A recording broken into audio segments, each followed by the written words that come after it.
आजिकार online class को स्वागत शुभेच्छा। आजिर कालांश आम एक नूतन अध्याय आलोचना करिवा। अध्यायटी है डॉक्टर चक्रधर विशालଙ୍କ द्वारा लिखित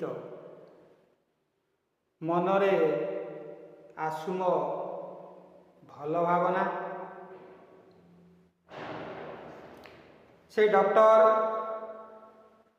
चक्रधर विशाल थे जड़े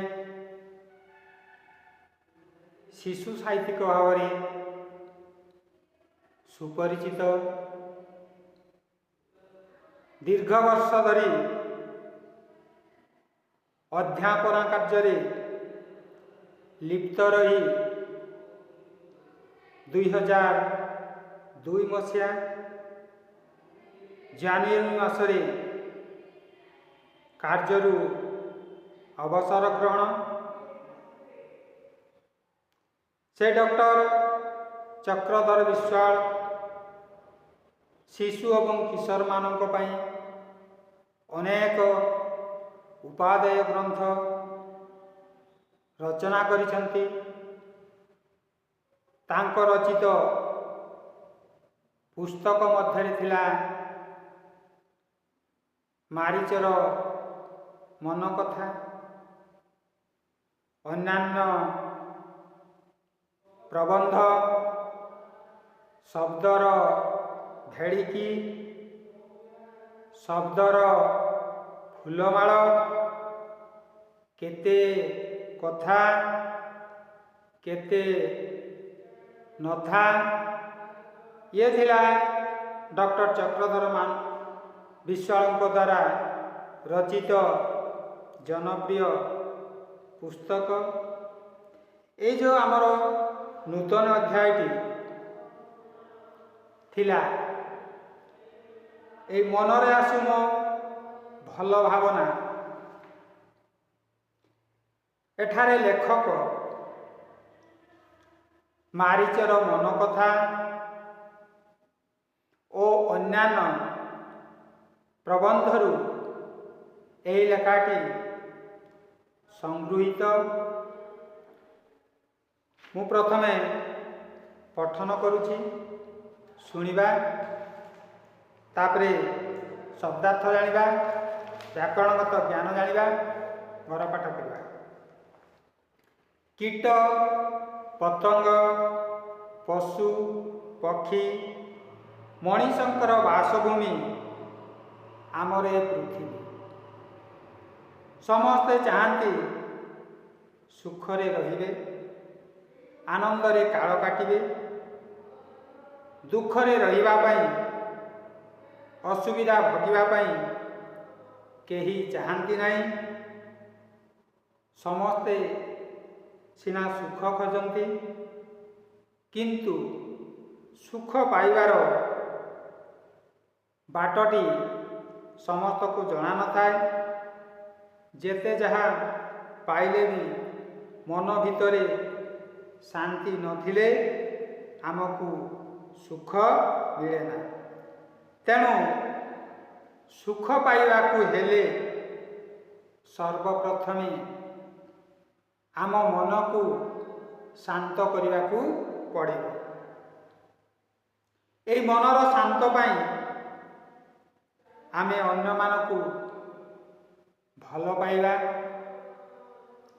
आमे अन्य मानकु भल पाइले सेमाने मध्य आमको भल पाइबे।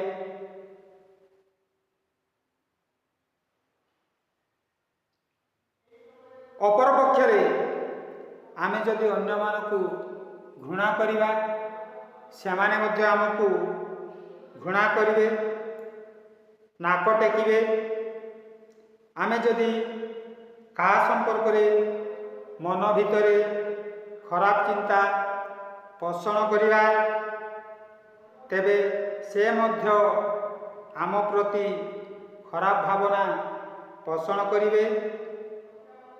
ଅନ୍ୟମାନଙ୍କ ସମ୍ପର୍କରେ ଆମ ମନର ଖରାପ ଭାବନା ଆମ ପ୍ରତି ସେମାନଙ୍କ ମନରେ ବିରକ୍ତି ଘୃଣାଭାବ ସୃଷ୍ଟି କରିବ। ସେଥିପାଇଁ ସୁଖରେ ରହିବାକୁ ହେଲେ ମନ ଭିତରେ ସବୁବେଳେ ଭଲ ଚିନ୍ତା ରଖିବା, ଅନ୍ୟମାନଙ୍କ ହିତ କାମନା କରିବା। ମନ ଭିତରେ ଭଲ ଭାବନା ରଖିଲେ ଆମ ପାଇଁ ଏ ଦୁନିଆ ହୋଇ ଉଠିବ ସରସ ସୁନ୍ଦର ଏବଂ ଆକର୍ଷଣୀୟ। ସମସ୍ତେ ଆମକୁ ଆପଣାର ଜଣାପଡ଼ିବେ। ସେହି ସମ୍ପର୍କରେ ଗୋଟିଏ ସୁନ୍ଦର କାହାଣୀ ଅଛି। କାହାଣୀଟି ହେଲା, କୌଣସି ଏକ ଦେଶରେ ଜଣେ ରାଜା ଥିଲେ। ସେ ରାଜା ନିଜର ପ୍ରଜାମାନଙ୍କୁ ଖୁବ୍ ଭଲ ପାଉଥିଲେ। ସେମାନଙ୍କ ସହିତ ମିଶି ସୁଖ ଦୁଃଖ ହାନି ଲାଭ ବୁଝୁଥିଲେ। ପ୍ରଜାମାନଙ୍କର ମଙ୍ଗଳ କାର୍ଯ୍ୟ କରି ଆନନ୍ଦ ଅନୁଭବ କରୁଥିଲେ। ଦେଶର ପ୍ରଜାମାନେ ମଧ୍ୟ ରାଜାଙ୍କୁ ଖୁବ୍ ଭଲ ପାଉଥିଲେ, ସମ୍ମାନ ପ୍ରଦର୍ଶନ କରୁଥିଲେ। ବେଳେବେଳେ ରାଜଧାନୀରେ ହାତୀ ଉପରେ ବସି ଭ୍ରମଣ କରିବା ପାଇଁ ରାଜା ଭଲ ପାଆନ୍ତି। ଥରକର କଥା, ସନ୍ଧ୍ୟା ସମୟ ହାତୀ ଉପରେ ବସି ରାଜା ନଗର ଭ୍ରମଣ କରୁଥାନ୍ତି। ବୁଲି ବୁଲି ହାତୀଟି ଆସି ପହଞ୍ଚିଲା ଗୋଟିଏ ଦୋକାନ ଆଗରେ। ଦୋକାନରେ ଚନ୍ଦନ କାଠ ଓ ତହିଁରେ ନିର୍ମିତ ବିଭିନ୍ନ ସାମଗ୍ରୀ ବିକ୍ରୟ ହେଉଥିଲା। ଦୋକାନୀ ଉପରେ ରାଜାଙ୍କର ଦୃଷ୍ଟି ପଡ଼ିଗଲା। ହଠାତ୍ ରାଜାଙ୍କଠାରେ ଦେଖାଗଲା ଭାବାନ୍ତର। ଦୋକାନୀ ଉପରେ ସେ ଭୀଷଣ ଉପରେ ଭାବରେ ରାଗିଗଲେ। ଦୋକାନୀ ପ୍ରତି ତାଙ୍କ ମନରେ ଚେଇଁ ଉଠିଲା କ୍ରୋଧ ଆଉ ଘୃଣା। ତାଙ୍କର ଇଚ୍ଛା ହେଲା ସିପାହୀ ପଠାଇ ଦୋକାନୀକୁ ଗିରଫ କରି ଆଣିଥାନ୍ତେ ଆଉ ଫାଶୀ ଖୁଣ୍ଟରେ ଝୁଲାଇ ଦିଅନ୍ତେ। ମନ ଭିତରେ ଏମିତିକା ଭାବନାଟିଏ ସିନା ଦେଖାଗଲା, କିନ୍ତୁ ରାଜା ବୁଝିପାରିଲେ ନାହିଁ ତାଙ୍କ ମନରେ ଏପରି ଏକ ଭାବନା ଖେଳିଗଲା କାହିଁକି। ସେ କେତେ କ'ଣ ଭାବିଗଲେ।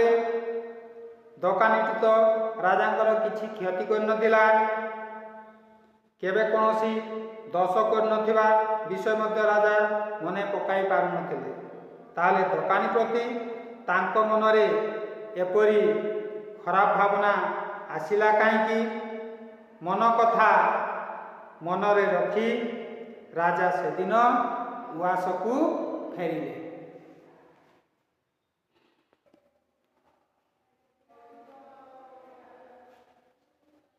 ଠିକ୍ ଅଛି, ଆମେ କେତେକ ଶବ୍ଦର ଶବ୍ଦାର୍ଥ ଜାଣିବା। ଭାବାନ୍ତର, ଭାବାନ୍ତରର ଅର୍ଥ ହେଲା ଅନ୍ୟ ଭାବ ବା ଭିନ୍ନ ଭାବ। ଉଆସ, ଉଆସ ଅର୍ଥ ହେଲା କୋଠରୀ ବା ରାଜପ୍ରାସାଦ। ଚିଡ଼ି ମାନେ ରାଗି। ଏଠି ଦେଇଛି ବ୍ୟାକରଣଗତ ଜ୍ଞାନ। କାଳ, କାଳ, କାଳ ଗୋଟେ ହେଲା ଯମ, ଆଉ ଗୋଟେ କାଳ ହେଲା ସମୟ। ବିକ୍ରୟ, ବିକ୍ରୟର ବିପରୀତ ଶବ୍ଦ ହେଲା କ୍ରୟ। ପୃଥିବୀର ଦୁଇଟା ପ୍ରତିଶବ୍ଦ ଜାଣିବା। ଧରା, ଧରଣୀ, ଧରିତ୍ରୀ। ହିତ, ହିତର ବିପରୀତ ଶବ୍ଦ ଅହିତ। ହାତୀ, ହାତୀର ଦୁଇଟା ପ୍ରତିଶବ୍ଦ ହେଲା ଗଜ, କରି, ହସ୍ତି। ଠିକ୍ ଅଛି ପିଲାମାନେ, ମୁଁ ତୁମକୁ କିଛି ଘର ପାଠ ଦେଇଛି। ଏ ଘର ପାଠ ଗୁଡ଼ିକ ଖାତାରେ କରିବ ଏବଂ ମୋ ହ୍ୱାଟ୍ସଆପ୍ ନମ୍ବରକୁ ପଠାଇବ। ପ୍ରଥମ ପ୍ରଶ୍ନ, ରାଜା କିପରି ଲୋକ ଥିଲେ? ସୁଖ ଚାହିଁବାକୁ ହେଲେ ଆମକୁ ପ୍ରଥମେ कौन करने को हम तापरे आमे कौन कले आमको समस्ते भल पाइबे। 4 नंबर राजा बेले बेले केउं कामटी करने को भल पाउथिले। ये थिला घर पाठ। ए घर पाठ को करिवो एवं मो व्हाट्सएप नंबर को सेंड करिवो। धन्यवाद।